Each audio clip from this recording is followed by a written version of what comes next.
Hello, friends. Welcome to the RV Living Show. This week, we're going to be talking about the three biggest mistakes that Brian and I made in our RV life. And you usually learn these mistakes early on, and I'd love to help you and prevent you from making the same mistakes that we did. So be sure to stay tuned.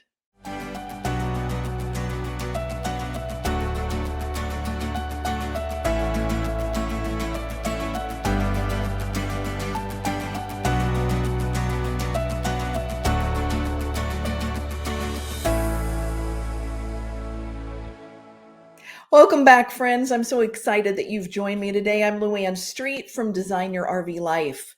So if you haven't checked out my website before, it's designyourrvlife.com. If you're new to the channel, click like and do all the things. This is streaming on YouTube, but it is also a podcast. So if you're listening to this on the podcast, welcome everyone. I'm super excited to share with you the three biggest mistakes, right? Because this is how we learn.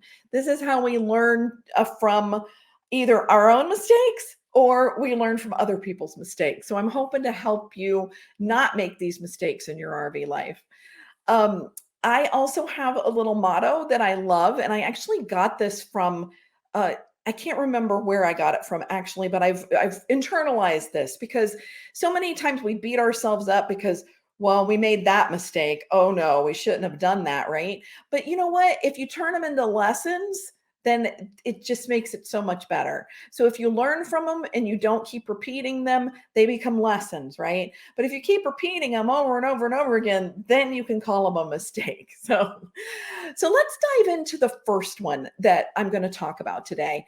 And that is arriving after dark. Okay. So we actually on our we bought our RV in 2013, I think. Yeah. And so these three mistakes all happened within um 4 hours of driving it off the lot. Okay. So I'm going to tell you a story that is going to help you not do the same thing. So the first one is arriving after dark. So a lot of people have no problem coming in after dark, but I'm telling you that it's stressful and it can make and break your RV trip because when you arrive after dark, you don't see things clearly. A lot of times the campgrounds aren't marked very well. They're not well lit, and you have to back in and try to line up next to your hookups, and it just doesn't make you feel warm and fuzzy on the inside to have to do it after dark. Have we done it since the first time we made the mistake? Yes. Sometimes you're going to get stuck on the road. Sometimes you're going to get delayed in traffic. Maybe there's an accident and you aren't able to get to the next destination as much or as quickly. Then you might have to arrive after dark. But for the most part, if you can plan to avoid doing this, you're going to save yourself a lot of grief.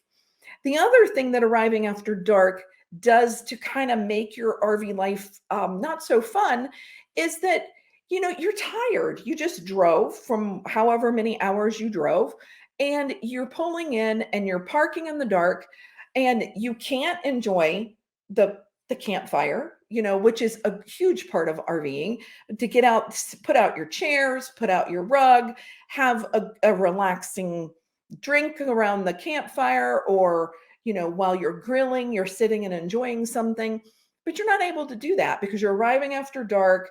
You're just coming in and you're setting up, and maybe you're only spending one night, but you're still really taking away from the enjoyment of having that ability to take your time and relax and get ready for the next travel day. The other thing that happens when you arrive after dark is that you're usually too tired to cook. And maybe you have to run out to get something to eat, or you're just scrounging in the fridge for something that doesn't take a lot of effort. And that's also something that isn't very fun. Hooking up after dark is not fun. Trying to get all your hookups and setups and everything turned on and your slides out and everything after dark, it just makes it harder. So that's the number one mistake that I would like you to avoid. The next one is that we underestimated the true measurement of RV travel. RV travel is slower. Take my word for it. You're not as fast. Whether you're driving a motorhome and or towing a towed vehicle, or you are pulling a fifth wheel or a camper, you are going to be slower. You can't go as fast on the highway, at least not if you're going to be safe, as you can in a car. You just don't want to keep, pushing the limits. You need to take your time and be able to be more safe, right? That is a huge thing about RVing. You've got this big thing that you're taking down the road, and you just don't want to cause more trouble than could naturally happen, right? You don't want to be the cause of some accident or something because you're going too fast. So with that being said, underestimating how long it's going to get you to get there, how long it's going to take you to get there is not what Google says. Google is the very first estimate, and that's without traffic, that's without stopping, that's without doing all, the things that you may have to do to make that RV trip more pleasant. So it's going to take you longer to get to your destination. And so I'm going to tell you a story. And this was happened to be a longer trip that we took. This was not our first one. You're going to hear about our first one in a minute for the third mistake. But I had planned, and this is a mistake a lot of RVers make, because even if you're full-time, but in this case we weren't full-time, but you always think about traveling like, well, if you can drive 8 hours in a car, you're going to drive 8 or 12 hours in an RV. We push our limits when we're traveling in the car. We're trying to get to the next destination. We think we can go farther. We're faster. We're just faster. And so that is a thing that you have to factor into your travel. So this trip, we were going to Prince Edward Island, Canada. You may have heard me talk about this in other episodes, but this was our very first long extended trip before we were full-time. It was an 18-day trip, and we wanted to make the most of it, which most people who are RVing part-time, they've got this allotted time that they want to make the most of, and they want to get there, and they want to do all the things. And their whole idea is to get away. So we planned this trip. Well, I planned the trip, which later, when we were full-timing, Brian would plan those travel days. So I planned the trip, and I mean, he knew about it. Don't think that I just surprised him.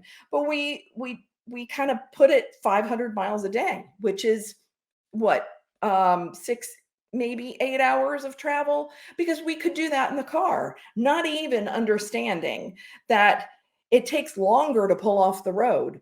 It takes longer to get fuel, right? Fill up with whatever. It takes longer at the rest stop, because it just takes more time. You can't just whip in a spot. You're just going slower. You're going slower when you're coming into something, you're going slower coming out of something.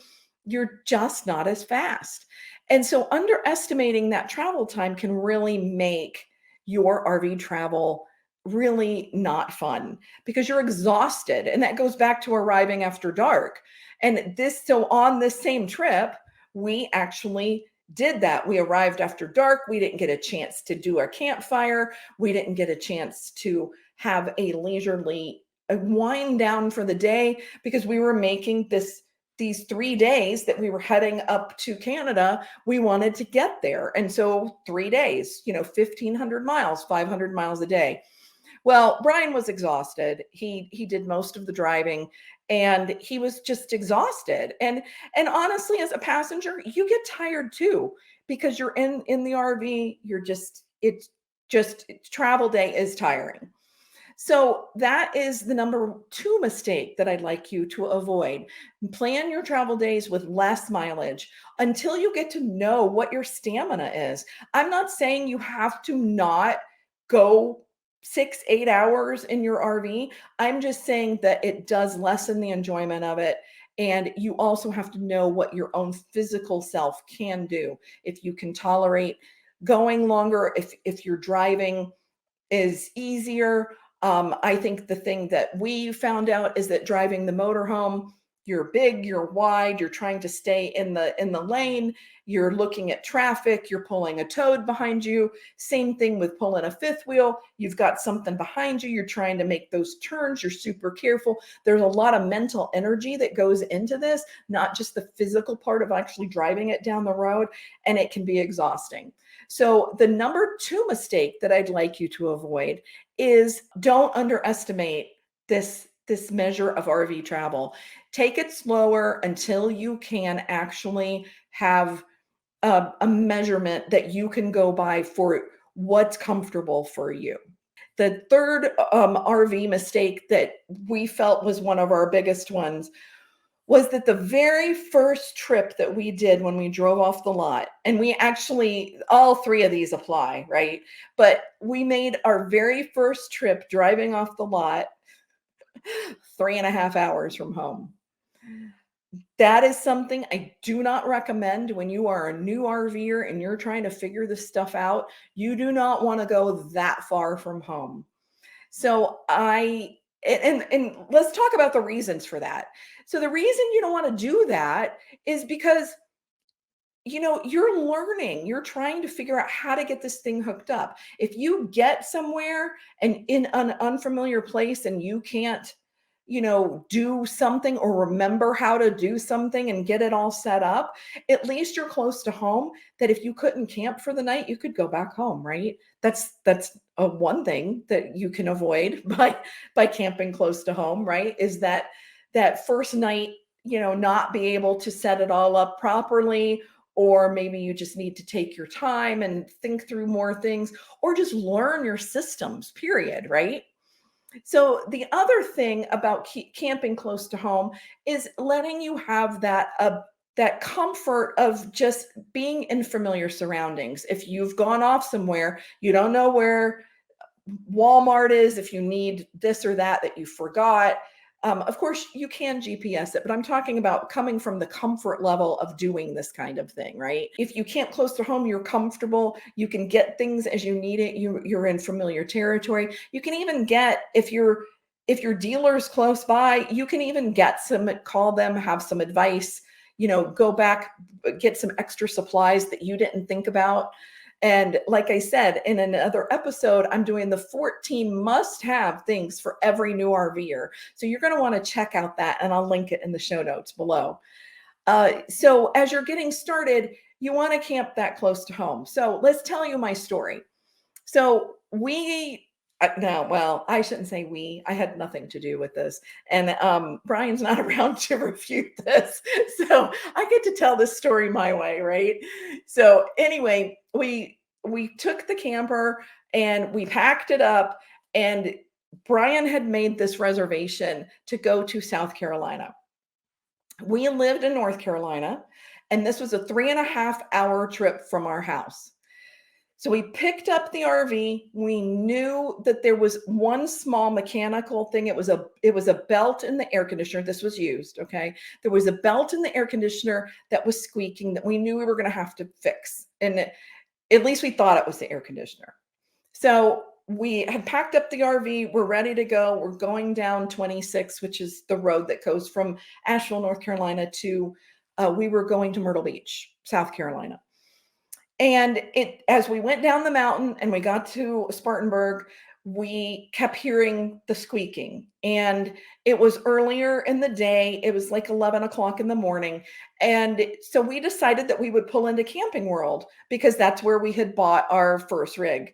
And so maybe they could fix it quick. So we got in there and we signed up and we did all the things. And so they eventually got us in. It did take a couple hours. So now we originally we thought we had 3.5 hours, but let's go back to my other tip. Underestimated how long it really takes to travel in your RV. So we get in the camper, and I think now we're at 2 o'clock in the afternoon. This was August, so there's still some daylight saving time when this was happening. So we thought, oh, we're going to be fine. We're going to get there. So we get in, and Brian says, well, there's fuel right here. Let's get fuel while we're here. Perfect idea. We pull out of Camping World. We pull into the fuel stop, and he goes to open the door to get out. Of course, we're in a motorhome. We have one door. And he goes to get out, and he can't get out. The door won't open. And it's like, what the heck? Why won't the door open? We got it. We opened it to come in, and we shut it. And well, actually, we didn't shut it. So this is part of the story, right? We didn't shut the door. The guy that had done the repairs, and we got in it, and he shut it. So Brian's starting to like really feel uncomfortable because we're kind of trapped in this RV. We can't get out. Of course, we have got a window we can get out if an emergency, but I mean, that's not ideal. That's not something, especially on your first RV trip, you want to do, right? So anyway, I said to him, as he was kind of getting anxiety, he was getting his tools, he was trying to get the door open. And I said, you know what? Camping World's right here. Let's turn around. Let's go back, and let's tell them the door's broken. We're right here. We can get it fixed. So we pull up in front of Camping World, and Brian was very mechanical. He was a very mechanical man. And if you don't know my story, Brian actually lost his life last year. I am now traveling solo, and he was my best friend. And it's just, so these stories are very sweet to me, and the fact that I can tell them and remember what a great time we had together, and that we actually got to full time together. So anyway, that's another story for another time. So we pull back into Camping World, and we can't get out of the RV. So we don't know how we're going to get inside to tell the people that we can't get out of the RV. So Brian was a very introverted man. He didn't like to draw attention to himself, which who knows why he married me, right? Because this is clearly not introverted. He was, and plus he was very upset that he couldn't figure out how to do it, because he was super mechanical. He usually could fix absolutely anything, which was amazing. And so I open my window, and I yell at somebody coming out of Camping World, which, set him a little more uncomfortable. I'm like, help, we can't get out of our RV. And so they went in and got a tech, and they came out, and they tried to open the door from the outside, and they couldn't do it. And then the next thing, so then the guy says, well, let me go get a ladder. And he was going to climb in the passenger window, because in a big motorhome, those windows are pretty large, and you can fit through them. And instead of like the escape window or something. So the guy went and got a ladder, and he climbed in the passenger side. So we're all three in the RV together, and he can't get the door open. Well, Brian started to relax when he realized that even this guy couldn't get the door open. So he was able to start, relaxing a little bit, not feeling so bad that he couldn't fix it. So the guy starts working with it, and all of a sudden the whole lock just falls off in his hand, the whole panel of the system of the door handle and everything. And I mean, I just can't imagine. I want you to think about this for a minute. We were going 3.5 hours from home. We weren't towing a car at that time, so we couldn't have gone somewhere to get anything, even climbed out of the RV. So anyway, the guy replaced the lock, and I guess what had happened is when they put us back in the RV after the first repair, the guy had slammed the door so hard that the whole mechanism, and it was old. It was a used RV. It wasn't super old, but things fail. And so when he had slammed it, it had jammed it, and then that was it. It was it was not going to open again.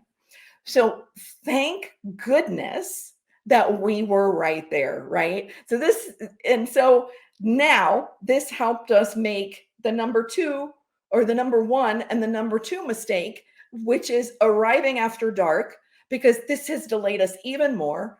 That we still had to get fuel, and then we had to get on the road, and we still had another, again, we thought 2.5 hours. It was probably closer to 4 by the time that we got there, between stopping to rest. I think we got stuck in some traffic. You're right. You can't pre-plan that. And so that is that mistake, right? So I learned this from experience. Don't, number one, arrive after dark. Don't, number two, underestimate how long RV travel takes. And it is a much slower mode of transportation. And number three, plan your first RV trip close to home if you're a newbie. These are the 3 things that I hope I can help you not make these mistakes in your life. Well, if you're new to me and you're not part of my Facebook group, I have a free Facebook group for RVers. It is called Stop Wondering and Start RVing. Doesn't matter where you are in the RV journey, you can hop in that free Facebook group. We do a lot of fun things in there. I would love to have you join. The link is below this video and is right here. So take advantage of doing that. And I would love to meet you inside my Facebook group. So you have a great week, and we'll see you on the next episode of the RV Living Show. Thanks for watching. Thank you for joining me for the RV Living Show. I hope this episode helps you in creating an RV life that you love. Until next time, I encourage you to stop wondering and start wandering.